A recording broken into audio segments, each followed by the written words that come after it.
will correct these icons. No, they're all throughout the Old Testament. For example, the Ark of the Covenant. The Old Testament. Just like the Jews in the Old Testament did. If you read the Old Testament, really do that. That's more of a Roman Catholic thing. We just usually have like paintings, you know what I mean? And we see those paintings as real windows into heaven, just like the Jews in the Old Testament did. So this is what is known as a continuous development over history in the Eastern Orthodox Church, in the apostolic churches, because there is no evidence that any of these artistic things, whether they be art in walls or in synagogues or anything, were actually used, bowed down to, or venerated. Okay, that's really the issue, right? But the representations of these things is as though they have been dealt with the same way, and there's no historical evidence of this. They'll often point to art that have been dug up, and they've been found throughout various places. Their claim is that they were torn down, that there was a time when people broke them down and just started feeling that like they were pagan, but the originality of this, originally they were venerated just as they are done today, right? But there's no evidence of that. It's kind of like a lot of the claims that they make concerning the apostolic succession and their doctrines and their belief systems that go back. The same thing with Mariology.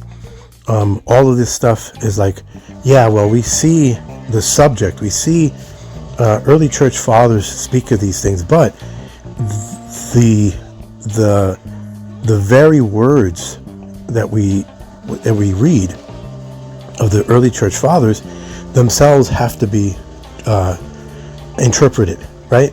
And so people will interpret people's works and people's writings and people's sayings the way they want to, okay? And so, and in many cases, you have one church father saying one thing, then another church father saying something else. I'm doing myself a historical research into many of these major doctrines concerning how far back they go, and this is what I'm learning based on other scholarship as well. Okay, so listen carefully. Read the Old Testament over and over again. God asks the Jews to make statues of angels. So the other claim that they'll do is that they'll make incredibly ridiculous, loose associations of things that we see in the actual scriptures in the text, whether it be in the Old Testament or New Testament. And the claims for these things are very loosely associated. Like they'll claim that, okay, well, God gave instruction for the Jews to make an artistic Ark of the Covenant and symbolism of things, right, that were pertaining to things in heaven. But the problem is that there's no evidence that moving on into the New Covenant that these things were supposed to continue, or that what was descriptive was supposed to be prescriptive, right? And so they take all these things and they say, well, because this was there, therefore we're going to continue the same thing, right? But all of these things are just hundreds and hundreds of years of traditions that were outside of Scripture. Because if it's not detailed in Scripture, then anything that is oral and under the responsibility of fallible men to maintain, how can we say that we can literally trust that these things actually happen, right? All there is the fact that people will interpret early church fathers to say one thing, and then they'll take the ball and they'll run with it.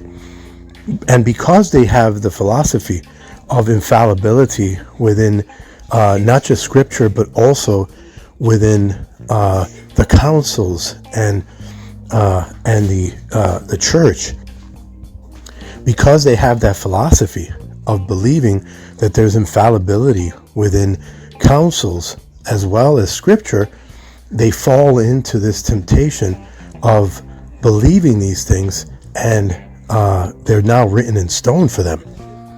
And that is extremely unfortunate, because if we depend upon if we depend on fallible men, we're going to make a whole load of mistakes.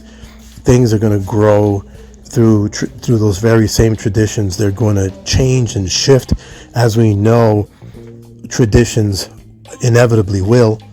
And so before you know it, you can't possibly say that a tradition, an intricate tradition today is going to be practiced exactly the same way it was 600 years later. It's just impossible. He asked them to draw pictures in the temple, and the Jews would pray through them as windows to heaven. So the church continues that practice. But that's so there's nowhere, anywhere that I know of in the New or the Old Testament where there's an instruction to pray to imagery, okay, as a window into heaven.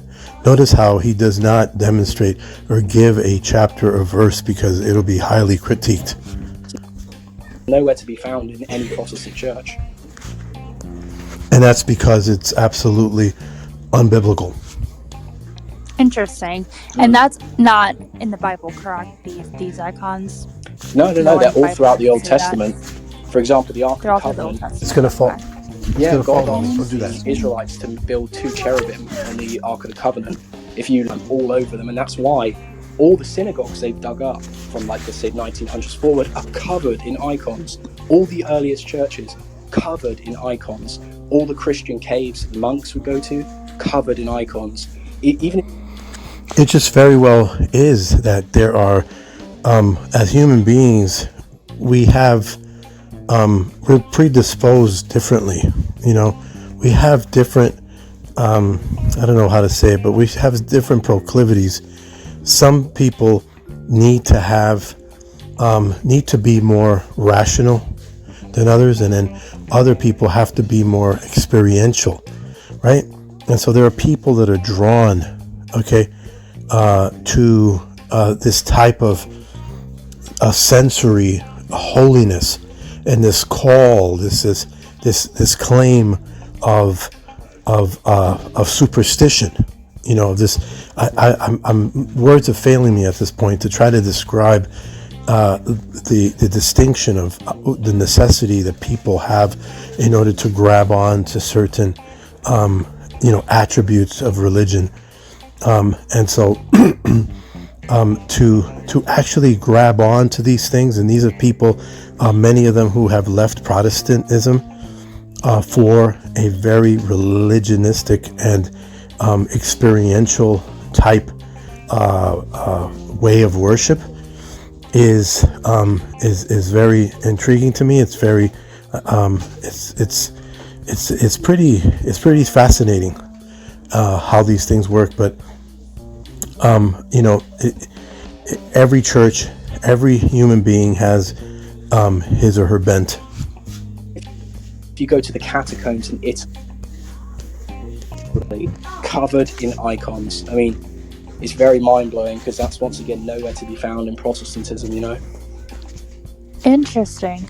And where in the Old Testament does it say that? One more muffin bag. Is it in Ezekiel, or is it